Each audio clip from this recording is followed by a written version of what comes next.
जन सुराज के वैचारिक आधार कौन सी बात? वैचारिक आधार ये है कि हम लोग की जो लड़ाई है वो भाजपा से है विचारधारा के आधार पर, और भाजपा को हराने का जो वैचारिक राजनीतिक वैचारिक आधार है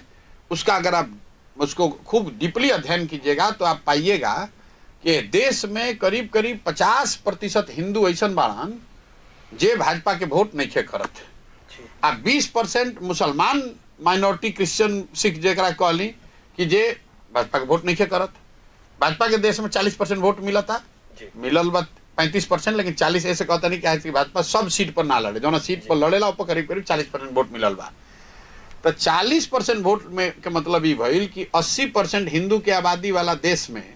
अगर भाजपा के 40% वोट मिला था तो मतलब है कि आधा हिंदू भाजपा के वोट करत और आधा हिंदू भाजपा के वोट आज भी नहीं करत। अब हमरा रुआ देखे के भाई कि कौन हिंदू बाड़न जे भाजपा के वोट नहीं करत भाई, हम रुआ के बताओ तनी कि कौन हिंदू भाजपा के वोट नहीं करत। जौन हिंदू प्योर गांधीवादी बाड़न, गांधी के विचारधारा से प्रभावित बाड़न, वो भाजपा के वोट नहीं करत, चाहे वो कोनो जाति के हिंदू होखस।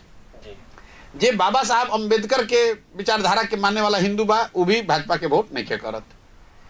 जे विशुद्ध कम्युनिस्ट विचारधारा के मानने वाला बा वो भी किसी जात का हिंदू हो, वो भाजपा को वोट नहीं कर रहा है, भाजपा का विरोध कर रहा है। और जो लोहिया जयप्रकाश के समाजवाद को मानने वाला हिंदू है वो भी भाजपा को वोट नहीं करता है। अब ये चार विचारधारा में से जे कम्युनिस्ट बा तो भाई कम्युनिस्ट तो दले बा, जे समाजवाद वाले बा तो करते ही जुटो अपन नीतीश उतीश के लोग ढोई रहल बाड़न जा। गांधी और अंबेडकर के मानने वाले लोग अगर साथ में आ जाएं और उसमें आप माइनॉरिटी को जोड़ दीजिए, मुसलमानों को जोड़ दीजिए, तब विचार के स्तर पर इन चार विचारधारा के मानने वाले लोग और मुसलमान मिलकर 60 हुए और भाजपा 40 हुई, आप राजनीतिक लड़ाई लड़ सकते हैं। तो जन सुराज का राजनीतिक वैचारिक आधार यही है भाजपा से लड़ाई लड़ने का। इसीलिए जन सुराज के झंडे पर गांधी और बाबा साहब है। कहें कि हम कम्युनिस्ट के तो लगा ना सकी, समाजवादी के हम लगा ना सकी, तो हम लगाइले बानी गांधी के, बाबा साहब के, कि ये दोनों विचारधारा के मानने वाला लोग भी अगर साथ में आ जास तो मुसलमानों को, माइनॉरिटी को साथ में जोड़कर इन दोनों विचारधारा के झंडे के अंदर सबको लाकर